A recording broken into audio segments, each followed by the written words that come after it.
اعوذ باللہ من الشیطان الرجیم بسم اللہ الرحمن الرحیم رب اشرح لی صدری ویسر لی امری واحلل عقدۃ من لسانی یفقہوا قولی۔ معزز خواتین و حضرات، السلام علیکم ورحمۃ اللہ وبرکاتہ۔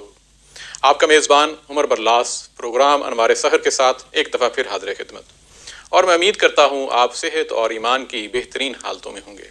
آج کا جو ٹاپک ہے وہ حضرت عمر فاروق رضی اللہ عنہ کی شخصیت اور اسلام کے لیے خدمات ان کی کیا ہیں، اس پہ سیر حاصل گفتگو کریں گے۔ سب سے پہلے ہم مولانا کو خوش آمدید کہتے ہیں۔ السلام علیکم سر۔ وعلیکم السلام ورحمۃ اللہ۔ کیسی طبیعت ہے؟ حالات کیسے ہیں؟ بخیر ہوں، اللہ کا شکر، آپ بخیر ہیں؟ جی الحمدللہ، اللہ کا شکر ہے۔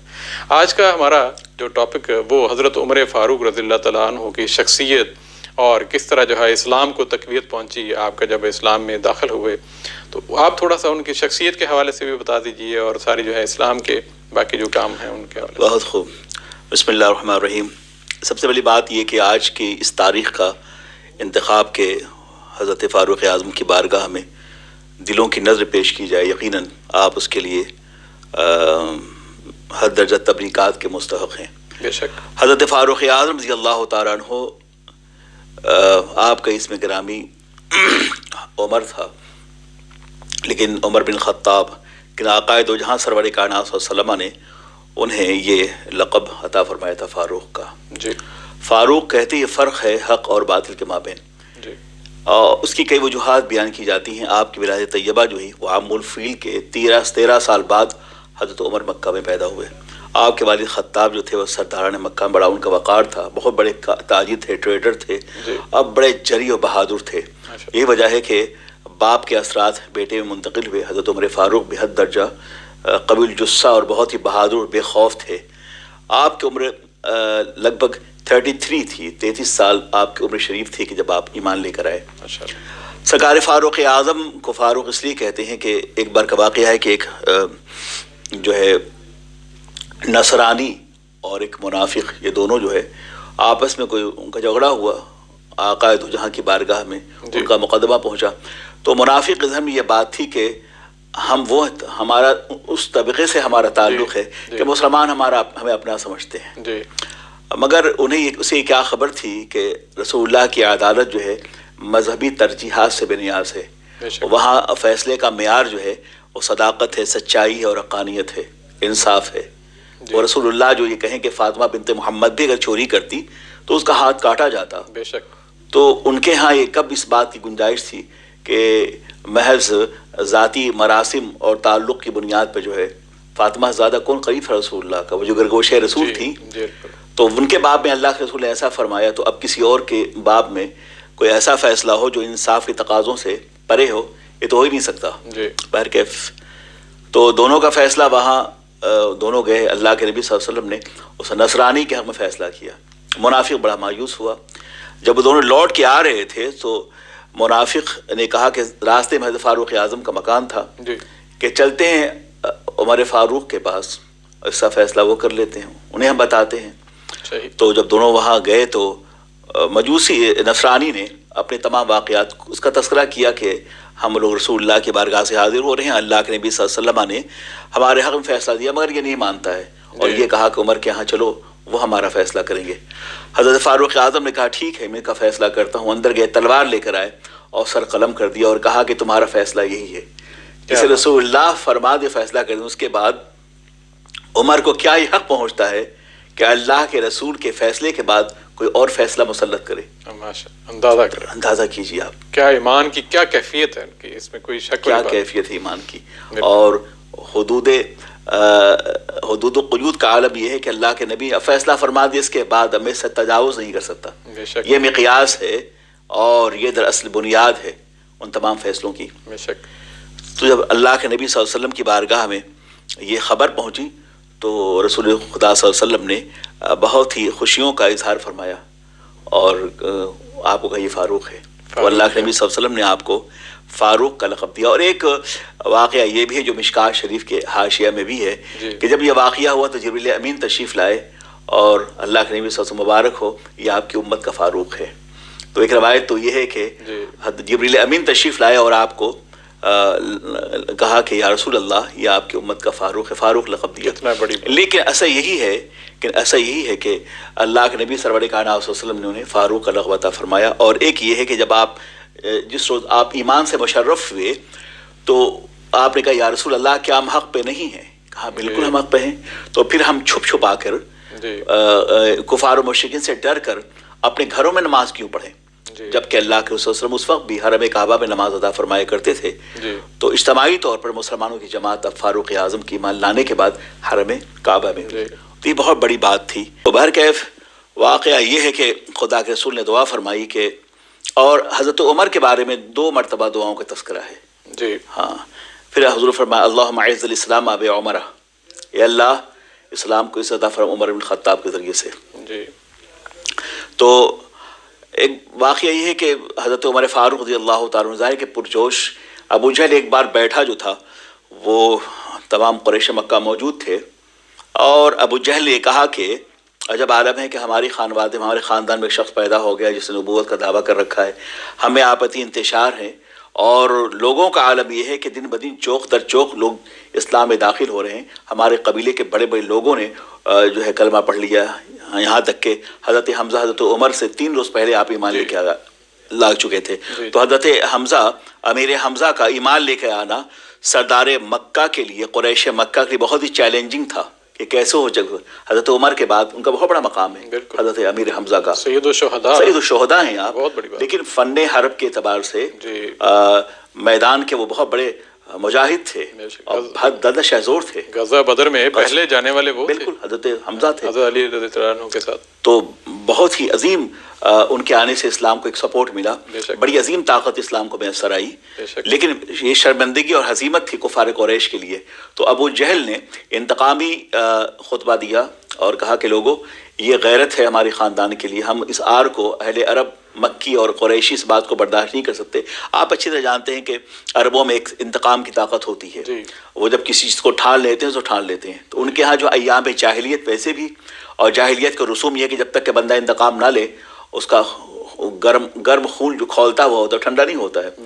تو بہرکیف ابو جہل نے خطبہ دیا اور کہا، اپنے تمام قریش مکہ کو اکٹھا کیا اور کہا کہ آج جو ہے ہم میں کون ایسا شہزور ہے جو ہمارے خاندان کا بدلہ لے گا، اور معاذ اللہ اس نے کہا جو محمد عربی کا کام تمام کر دے گا اسے سرخ اونٹ دیے جائیں گے. جی یہ تھا نا، سرخ اونٹ کا تحفہ دیا جائے گا. عرب میں یقیناً سرخ اونٹ یقیناً وہ کافی بیش قیمت ہوتا ہوگا.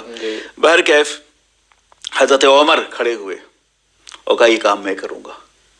تو اب عالم ہے کہ حضرت عمر پرجوش ہو کے ہاتھ میں ننگی تلوار لیے ہوئے وہ چلے کہا شان رسول کی طرف کہ آج ہم ان کا سر قلم کر دیں گے، اور قریش مکہ کے سردار تو ہم پہلے تھے، ہمارا نام اور بھی ممتاز ہوگا. اور وہاں یہ تھا دستور کہ جب کوئی بندہ بڑا کام کرتا تو کعبۃ اللہ کی دیوار کے باہر اس کا نام سرخیوں میں لکھا جاتا اور وہ کئی ہفتوں تک ٹنگا رہتا. اور بائے عرب شورا، اور ظاہر کہ ان کی زبان عربی تھی تو بڑے فصیح عربی بولتے تھے، اور جو بھی اس طرح کے کلمات شاعری ان کی ہوتی تھی یا کوئی اچھا کام کرتا تھا اس دور میں تو کعبۃ اللہ کی دیوار کے باہر جو ہے اسے لگا دیتے تھے. تو حضرت عمر بن الخطاب کو بھی یہ احساس تھا کہ اب ہمارا بھی نام ان لوگوں میں ہے، سو کال جینیس افراد ہے، میرا بھی نام ہوگا.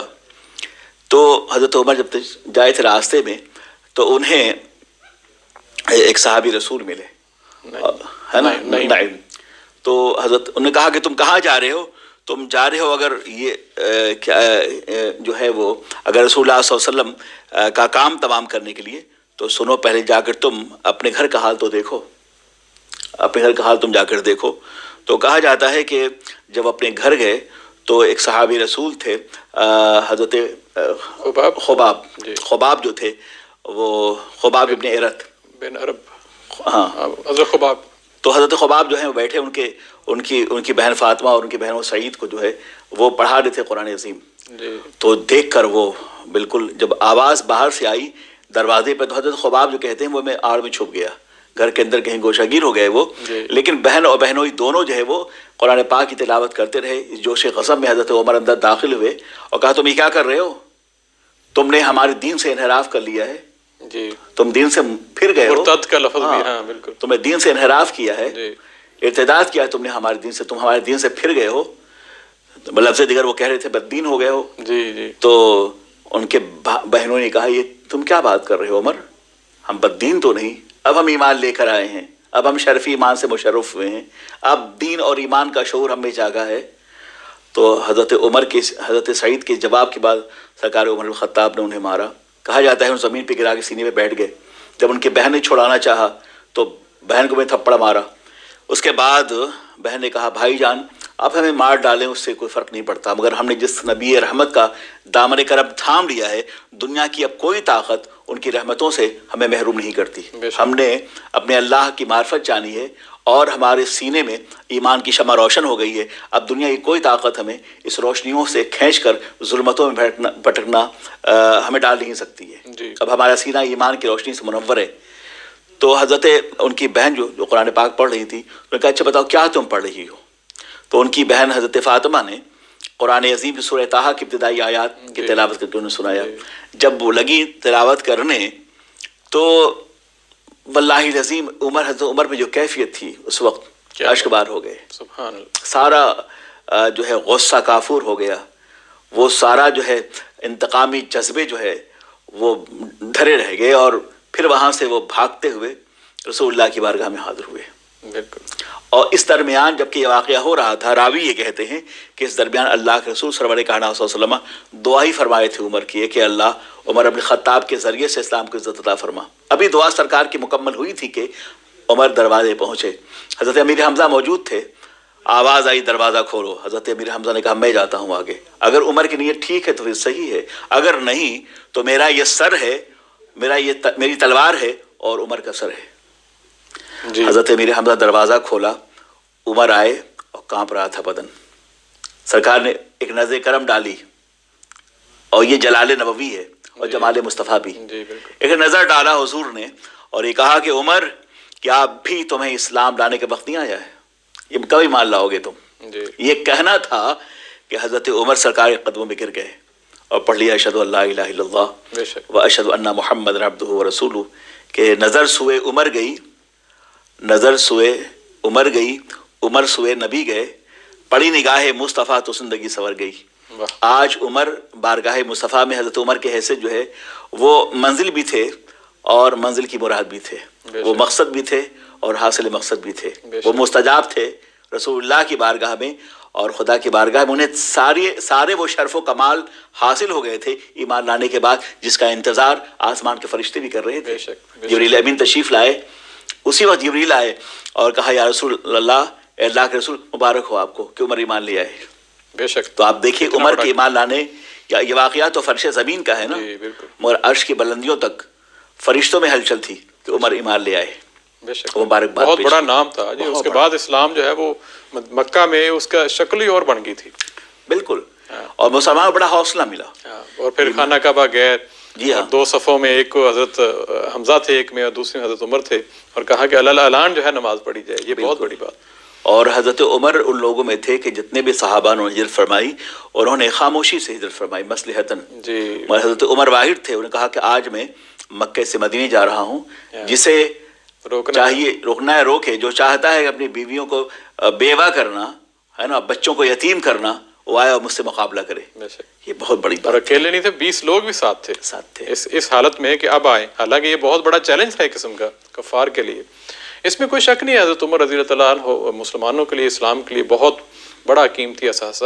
اور پھر ہجرت کے بعد کے واقعات ہیں، مسجد نبوی کی تعمیر ہے، اور پھر انصاریوں کے ساتھ مل کے جو ہے معاملات جو ہے ان کے ہیں، اور ان کی ایک عاجزی ساری جو ہے وہ اسلام کے بعد ان کا انداز ہی اور ہے۔ جیسے مطلب ایک صحابی رسول وہ خود روایت کرتے ہیں کہ حضرت عمر خطاب رضی اللہ تعالیٰ عنہ کو جب بھی میں نے دیکھا تو ان کے جسم پر کپڑوں پہ پابند لگے ہوئے تھے، حتیٰ کہ رمی جمار کے موقع سے ایک صحابی وہ بیان کرتے ہیں کہ ہم نے دیکھا کہ ان کے پشت پر کئی کپڑوں کے پابند لگے ہوئے تھے، وہ خلیفہ اعظم تھے اس دور کے، حضرت عبید بن عمر۔ جی بالکل۔ اب اندازہ کیجئے کیا عالم ہے آپ کا۔ ایسے ہی حضرت فاروق اعظم رضی اللہ تعالیٰ عنہ نے اپنے عہد میں تقریباً 25 لاکھ مربع میل، جی 25 لاکھ مربع میل کا علاقہ جو آپ نے فتح کیا ہے۔ دادا کتنا بڑا علاقہ ہوگا۔ اور یہ علاقہ آج کا، یہ جو قطر ہے، دبئی ہے، بحرین ہے، امارات ہے، حجاز ہے، سعودی عرب ہے، مصر ہے، ادھر آذربائیجان ہے، آرمینیا ہے، تاجکستان ہے، ترکمانستان ہے، رشیا کے تمام علاقے، حتیٰ کہ افغانستان، بلوچستان، یہ تمام علاقے جو ہیں اس دور میں فتح یاب ہوئے ہیں، اور سرکار فاروق اعظم کا دور تھا. بڑی بات، کتنی بڑی بات تھی. اور کمیونیکیشن کا وہ عالم بھی نہیں تھا جو آج ہے.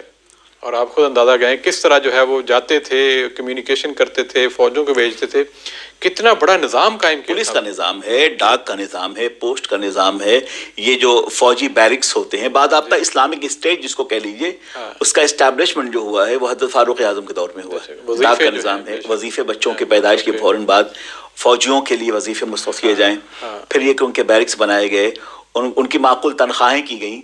یہ تمام چیزیں حضرت فاروق، مدارس کا وجود، باضابطہ درسگاہیں مرتب کی گئیں. جو محدث کیا کہتے ہیں صحابہ تھے، ان کی تنخواہ میں باضابطہ اضافہ کیا گیا، انہیں وظائف دیے گئے تاکہ وہ علوم نبویہ کی حفاظت کے لیے اور نبی مکرم صلی اللہ علیہ وسلم کے احادیث نبویہ کو محفوظ کرنے کے لیے ہر ممکن کوشش وہ کر سکیں.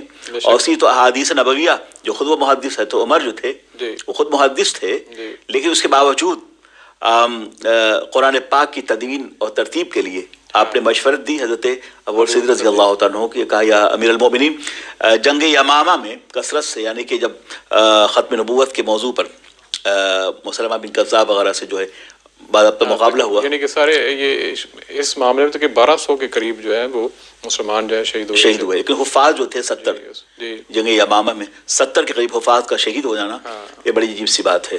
تو اب سمجھے کہ چاہے وہ ختم نبوت کا مسئلہ ہو، چاہے معنی زکوٰۃ کا مسئلہ ہو، چاہے اس کے بعد جو حضرت صدیق اکبر رضی اللہ عنہ یہ فتنہ اعتداد کا مسئلہ ہو، تو اس پر حضرت صدیق اکبر رضی اللہ عنہ نے اپنے عہد خلافت میں بڑا کام کیا. لیکن یہ جنگ یمامہ کے بعد یہ خدشہ تھا کہ اگر حفاظ قرآن اس طرح شہید ہوتے گئے تو ممکن ہے قرآن پاک ہمارے سینوں سے محو ہو جائے، لہٰذا اس کی ترتیب و تدوین ضروری ہے. تو اب وہ قرآن عظیم جو پتھروں پر، جو درخت کی چھالوں پر، جو پتوں پر، جو اونٹ کے چمڑوں پر، بعض ہڈیوں پر وہ آیت قرآنیہ جو لکھی ہوئی تھی، حضرت فاروق اعظم نے حفاظ قراء کو بلا کر، جبکہ وہ خود حافظ قرآن تھے، ابو صدیق رضی اللہ عنہ خود حافظ قرآن تھے، تو حضرت علی حافظ قرآن تھے، انہیں بلوا کر اسی ترتیب کے مطابق جو ترتیب تلاوت نبوی ہے آپ نے قرآن پاک کو مرتب کرنے کا کی مشورت حضرت صدیق اکبر کو دی، اور آپ نے اس پہ کام شروع کیا.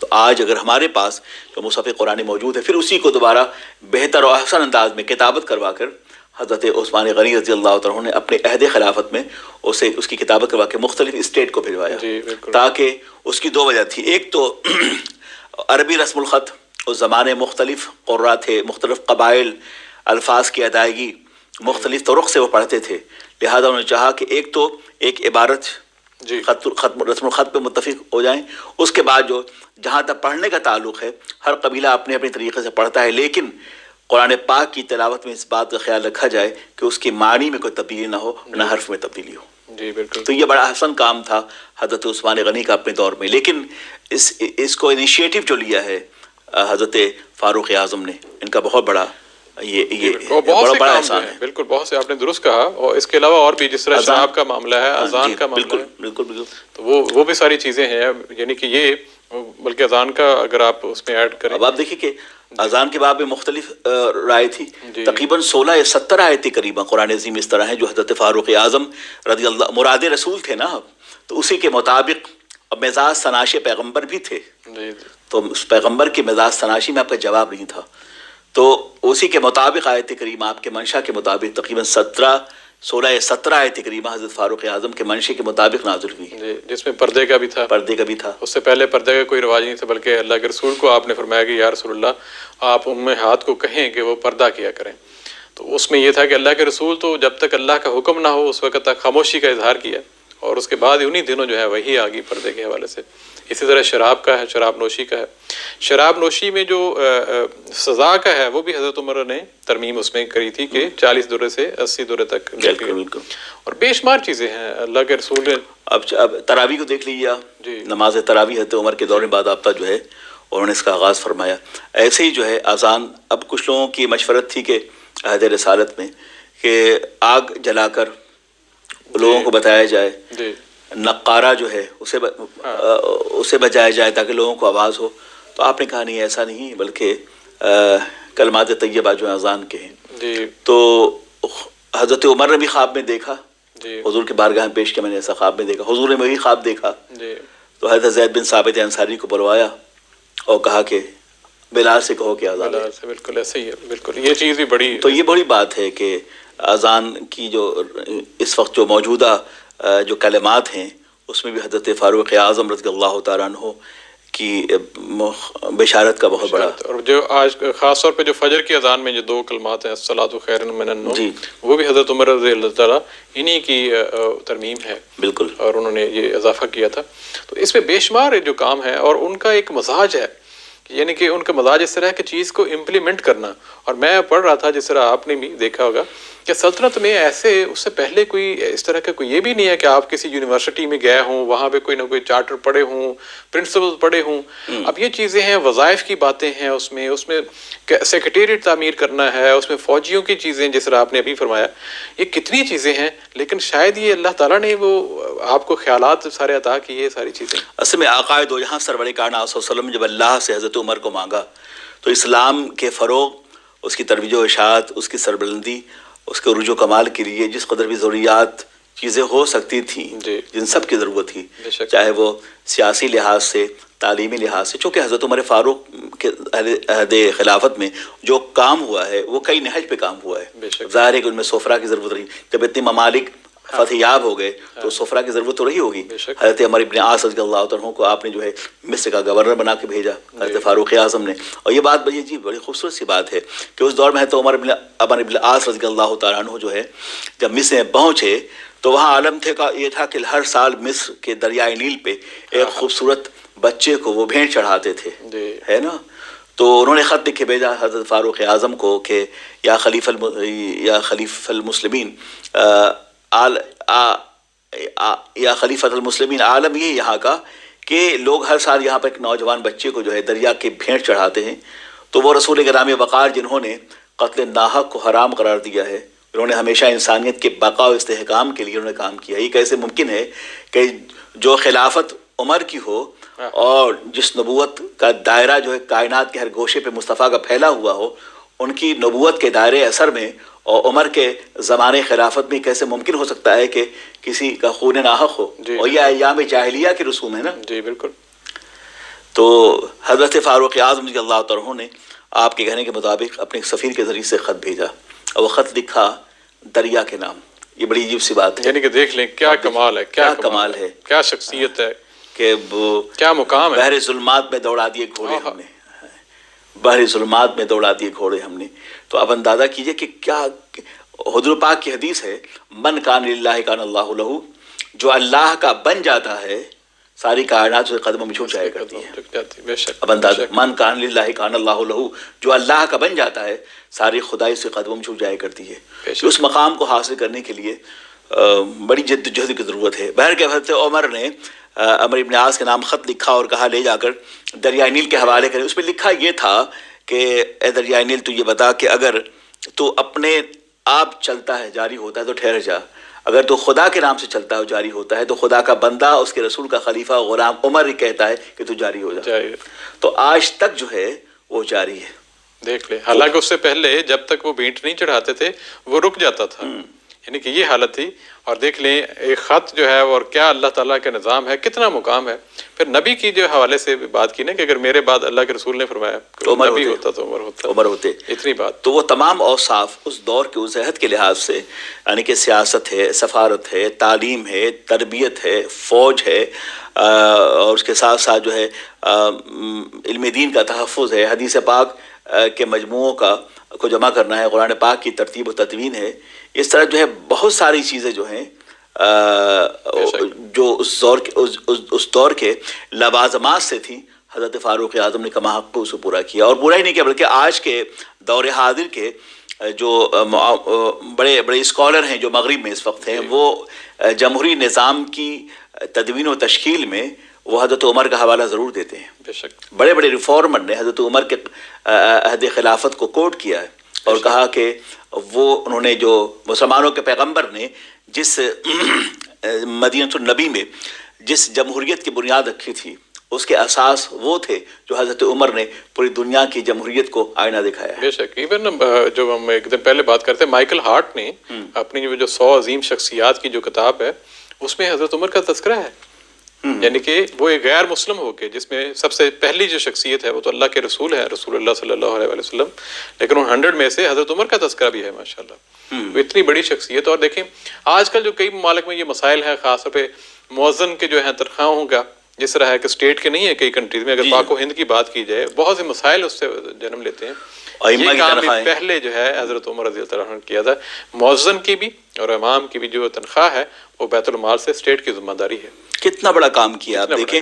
اور سادگی کا عالم یہ ہے کہ ایک بار حبشہ کا ڈیلیگیشن آیا تو مدینے میں پہنچ کے پوچھتا ہے کہ بتاؤ خلیفہ مسلمین کا محل کہاں سے ملاقات کرنی ہے. جی بھائی لقطق صحرا مدینہ طیبہ کی وہ آبادی جو بہت مختصر نفوس قدسیہ پہ مشتمل تھی، ہم اسے نفوس قدسیہ ہی کہیں گے، علم و فن کے آفتاب و مہتاب جلوگر تھے. تو پوچھتا ہے کہ انہوں نے پوچھا کہ کہاں ہے، تو کس نے کہا کہ یہاں کسی خلیفہ مسلمین یا بادشاہ کا کوئی محل تو ہمارے یہاں نہیں ہے، تو ہمیں ملاقات کرنی ہے عمر سے جو یہاں کے خلیفہ ہیں، خلیفہ مسلمین ہیں، ان سے ملاقات کرنی ہے کہ ہم نے ان کی شہرت جو ہے مدینہ کی سرحدوں سے بہت دور دور ہمیں سنے، کہاں حبشہ، کہاں ایتھوپیا، کہاں سوڈان، کہاں لیبیا، کہاں مراکش، کہاں ٹیونس، جہاں قبرص، یہاں تک سرکار فاروق اعظم رضی اللہ عنہ کے زمان حکومت کی سرحدیں یہاں تک پھیلی ہوئی تھی. بلکہ یہ کہا جائے تو غلط نہ ہوگا کہ ویانا کے ساحل تک اسلام پہنچ چکا تھا. بے شک. فرانس کے بعض حصے جو ہے وہاں تک اسلام پہنچ چکے تھے، جبرالٹر وغیرہ اسی میں شامل ہے. تو حضرت فاروق اعظم کے حوالے سے کہا گیا کہ آپ خلیفہ مسلمین سے ملنا چاہتے ہیں، وہ جائیں اس درخت کے نیچے جو ہے گرم صحرا میں، اس درخت کے نیچے جو شخص لیٹا ہوا ہے وہ وقت خلیفہ وقت ہے. وہ گھبرا گیا، پہلے سوچا کہ شاید لوگ ہم سے مذاق کر رہے ہوں، کہا نہیں خلیفہ مسلمین یہی ہیں. جب وہاں گئے وہ شخص تو ششدر رہ گئے. دیکھ کر انہیں کی حیرت ہوتی ہے کہ جس کے قبض و اختیار میں کئی بر اعظموں پر جس کی حکومت ہو، اس کا عالم یہ ہے کہ ایک صحرا میں گرم ریت پر اور ایک درخت کے سائے میں وہ آرام کر رہا ہے، اور کوئی باڈی گارڈ نہیں، کوئی سپاہی نہیں اس کے ساتھ. تو حیرت زدہ ہو کر وہ حبشہ کے سفیروں نے ان سے پوچھا اور کہا کہ ہمارے ہم دیکھیں کہ بادشاہ کا عالم یہ ہے کہ وہ تخت زریں پہ بیٹھتا ہے نا، تخت زریں پہ بیٹھتا ہے اور یاقوت و مرجان کے پیالے میں کھانا کھاتا ہے، اور آپ کا عجب عالم ہے، اطلس و کمخاب کے کپڑے پہنتا ہے، اور آپ کا عالم یہ ہے کہ آپ زمین پہ ویسی آپ تشریف فرما ہیں. تو انہوں نے کہا کہ ہماری فقیری ہی جو اصل جو ہے وہ ہماری سادگی، ہمارا عز، ہمارا انکساری ہمارا زیور ہے، اور ہمیں اسراف مال کے حوالے سے ہمیں اپنے اللہ کی بارگاہ میں جواب دینا ہوگا. ہاں ہمارے دار خلافت میں انصاف کا بول بالا ہے، اور انصاف اس بات کا متقاضی ہے کہ میں وہ کروں جو اللہ کے رسول نے حکم دیا ہے. ہمارے آقا کی زندگی بھی سادگی پسند تھی. بے شک بے شک. یہ بہت بڑی بات ہے. بڑی سادگی کی انتہا اس سے زیادہ کیا ہو سکتی ہے. آپ کو یاد ہوگا وہ جو واقعہ شام میں جب جا رہے تھے تو آپ کا جو غلام تھا وہ باری باری جو ہے وہ بیٹھتے تھے اونٹ کے اوپر، تو جب شام کی سرحد قریب آ گئی اور فلسطین وہ غلام اوپر بیٹھا ہوا تھا، اور جو ہے وہ امیر المومنین جو ہے وہ مہار اس کی وہ پکڑی ہوئی ہے. تو اس نے کہا کہ اے امیر المومنین اب آپ اوپر آ جائیے. آپ نے نہیں، باری آپ کی ہے، اور ایسے ہی داخل ہوئے. کیا بات. آپ دیکھیے کہ اہل فلسطین استقبال کر رہے تھے کہ امیر المومنین تشریف لا رہے ہیں، امیر المومنین تشریف لا رہے ہیں، سرکار فاروق اعظم کا دور تھا، اب باری ہے غلام کی. تو آپ نے کہا نہیں، یہ انصاف کے خلاف ہوگا کہ تمہاری باری میں بیٹھوں. تو لوگ حیرت زدہ رہ گئے کہ دیکھ کر. اور پھر وہاں ایک عیسائی جو تھا وہ اس کا یہ بیان قابل ذکر ہے کہ جب اس نے دیکھا کہ وہ غلام زادہ آگے بیٹھا ہے اور خلیفہ مسلمین جو ہے اونٹ کے مہار کو تھامے ہوئے ہیں، تو اس عیسائی نے کہا کہ واللہ العظیم ہم نے اپنی کتابوں میں جو واقعات پڑھے ہیں کہ ایک رسول چربگر ہوں گے، ان کے خلفاء کا یہ عالم ہوگا، یہ وہی ہیں، اور اب انہی کے ہاتھوں میں بیت المقدس فتح ہوگا. اور ہوا واقعہ. بے شک بے شک. میں عجز و انکساری کا اب وہ ایک میں پڑھ رہا تھا، وہ بلکہ ہے وہ سنان بن سلمہ کا ایک راوی ہیں، بلکہ بڑا انٹرسٹنگ لگا. تو وہ کہتے ہیں جب میں بچہ تھا تو امیر المومنین گزر رہے تھے، تو ہم بچے جو ہیں وہ کھجوریں جو ہیں آپس میں وہ کلیکٹ کر رہے تھے. تو آپ نے فرمایا یہ کیا کر رہے ہو؟ تو ہم نے کہا جی بچے سارے بھاگ گئے. کہتے میں کھڑا رہا، میں نے کہا جی ہم کھجوریں وہ والی چن رہے ہیں جو گری ہوئے ہیں، ہم اوپر سے کوئی چوری نہیں کر رہے. تو آپ نے فرمایا دکھاؤ. جب دکھائی تو یہ ایک بچے کو کہہ رہے ہیں کہ آپ نے بے شک سچ کہا. اب چلنے لگے تو اس بچے نے کہا جب میرے پاس کھجوریں ہیں میں چلوں گا تو سارے جو ہے نا میری کھجوریں چھین لیں گے. تو آپ نے پھر کہا کہ اچھا ٹھیک ہے میں تمہیں گھر تک چھوڑ آتا ہوں. یہ امیر المومنین ہیں, اس بچے کو گھر چھوڑنے گئے. یہ عجز و انکساری ہے, بہت بڑی بات ہے. اور وہ جو خاتون کا واقعہ جو کہتے پانی ملا دو, جس کی والدہ کہہ رہی تھی, اور وہ دیکھنے کے اگلے دن جو ہے وہ کیا صورتحال, رشتہ جو ہے وہ اپنے بیٹے کا بھجوا دیا حضرت عاصم. جی مطلب یہ کس طرح کی ایک صورتحال ہے. پھر وہ ایک بچے جب رو رہے تھے, روتے روتے سو گیا, تو وہ خواتین نے اپنی دیچکی میں چند ٹکڑے جو ہے وہ پتھر کے ڈالے ہوئے تھے. تو جو پتہ چلا کہ حالت یہ ہے, تو اگلے دن خود جو ہے بوری کندھے پہ ڈال کے, جبکہ غلام کہہ رہا ہے آپ مجھے دے دیجئے, تو آپ کہتے ہیں قیامت والا دن جو ہے میرا بوجھ تم نے نہیں اٹھانا, میرا بوجھ میں نے ہی اٹھانا ہے. اور خود امیر المومنین گھر تک وہ اناج جو ہے وہ راشن دے کے آ رہے ہیں. یہ مسالے آج کہیں بھی ملتی نہیں ہیں. اور عالم یہ ہے کہ رات کے وقت اٹھ کر جو ہے تمام اہل مدینہ کی خیریت پوچھنی, یہ معلوم کرنا کہ ہاں کوئی فاقہ کش تو نہیں سویا ہوا ہے, ہر ایک کے گھر میں راشن اور غلہ موجود ہے کہ نہیں ہے. یہ بہت بڑی بات ہے. اور اس کے بعد جو ہے یعنی کہ اس انصاف کے نتیجے میں, اصل میں انصاف ہر ملک کی ترقی کا راز ہوتا ہے. بے شک اگر آج مغربی ملکوں میں بھی یہاں یہ ممالک ترقی پذیر ہیں, اگر یہ ترقی یافتہ ممالک ہیں آج, تو اس کی بنیاد کا جو پتھر ہے وہ انصاف ہے. انصاف, یہاں انصاف آپ کو ملنا ہے. بے شک بالکل صحیح. یہاں نہ سفارشات کی گنجائش ہوتی ہے ان ملکوں میں, اور نہ اس کے علاوہ کوئی انفلوئنس کام ہوتا ہے. اگر آپ کیپیبل ہیں تو یقین تو پہ آپ کو انصاف ملا ہے. جب تک یہاں کے, اب وہ بڑی بات ہے نا کہ غالباً یہ ورلڈ وار 2 کی بات ہے, جب یہاں چرچل انگلینڈ کا وزیر اعظم تھا, تو کسی نے اسے کہا کہ فرانس اور جرمنی حملہ آور ہو چکے ہیں اور ہمارے ہاتھوں سے فاک لینڈ جو ہے نکل چکا ہے. اب بہت قریب ہے کہ یہاں واٹر لو پر جو ہے لندن میں بمباری ہو چکی ہے, اور یہ لندن کو بہت جلدی کیپچر کر لیں گے, ہے نا. تو اس نے کیا کہا تھا, چرچل نے جو بات کہی تھی وہ یہ کہی تھی, کیا ہماری عدالتوں میں فیصلے ہوتے ہی نہیں ہوتے ہیں؟ کہاں ہوتے ہیں. اگر ہماری عدالتوں میں فیصلے ہوتے ہیں تو دنیا کی کوئی طاقت جو ہے وہ برطانیہ کو کمزور نہیں کر سکتی, اور وہ لندن کو فتح نہیں کر سکتی. بہت بڑی بات ہے. میں کہہ رہا ہوں کہ جو بات فاروق اعظم کہہ رہے ہیں 1400 سال کے بعد, برطانیہ کا وزیر اعظم وہی بات کہہ رہا ہے. اور اس دن ہم نے تذکرہ کیا تھا کہ وہ جو اسرائیل کی جو خاتون وزیر اعظم تھی, تو اس نے کہا چراغ کے لیے تیل نہیں ہے لیکن تلواریں لٹکی ہوئی ہیں, ولڈا مائر. تو اس کو اس نے صحافی نے اس کو بلایا اور کہا کہ اس نے پریس کانفرنس کی, اور گھر کے باہر سامنے کرسی رکھا, چند بسکٹ اور چائے پیش کی. تو اس نے کہا کہ بھئی آپ تو یہاں کے کی وزیر اعظم ہیں, گولڈا مائر. تو اس نے کہا کہ اگر آپ یہاں کی وزیر اعظم ہیں تو آپ کے پاس کنگ پیلس کہاں ہے, کوئی آپ کے پاس محل تو نہیں رہنے کے لیے. تو اس نے پھر اللہ کے رسول صلی اللہ علیہ وسلم کی کا وہ واقعہ سنایا, اور کہا کہ ہم اسلام سے انسپائرڈ ہیں, متاثر ہیں. پیغمبر کا عالم یہ تھا کہ مسلمانوں کے پیغمبر جب انتقال کرتے ہیں تو گھر میں جلانے کو چراغ میں تیل نہیں تھا, مگر دیواروں پہ تلواریں لٹک رہی تھی. جی بالکل ایسے ہی. تو مقصد یہ کہنے کا, اسلام جو ہے جو پھیلا اسی انصاف کے تقاضوں کے نتیجے میں. حضرت فاروق اعظم رضی اللہ تعالیٰ عنہ جو ہیں, ان کے واقعات میں ایک اہم واقعہ جو ہے, اب وقت تو نہیں کہ تفصیلات سے بیان کی جائیں, مگر یہ بات اپنی کا بہت ہی یعنی کہ وہ ہے کہ آپ نے بعض طور پہ وہ نہریں کھدوائیں, صرف نہیں نہریں کھدوائیں حجاج کے لیے, سفرا کے لیے. اور میں سمجھتا ہوں کہ حضرت خاتون وہ کیا ہے یہ ہارون رشید نے جو مینا سے لے کر جو ایک نہر جو کھدوائی بغداد تک, جو اپنے نہر زبیدہ جس کو کہتے ہیں آپ, نہر زبیدہ ہارون رشید کی بیوی نے جو کھدوائی تھی, دراصل وہ اسی خطوط پہ اس نے کام کیا تھا جو حضرت فاروق اعظم رضی اللہ تعالیٰ کے عہد میں کام کا آغاز ہو گیا تھا. بے شک ایک ایسی نہر ہو جو یہاں کے صحراؤں میں جو پانی گرتا ہے برسات کا, اسے محفوظ ہو, اور پورا علاقہ جو ہے وہ اس سے سیراب کیا جائے. یقیناً بہت بڑی شخصیت ہے حضرت عمر رضی اللہ تعالیٰ عنہ کی. اس طرح کے کئی پروگرام جو ہیں بہت کم ہیں اگر ان کی شخصیت کا مکمل احاطہ کیا جائے. اس وقت جو ہے وہ ہمارے پاس وقت بالکل ختم ہو گیا.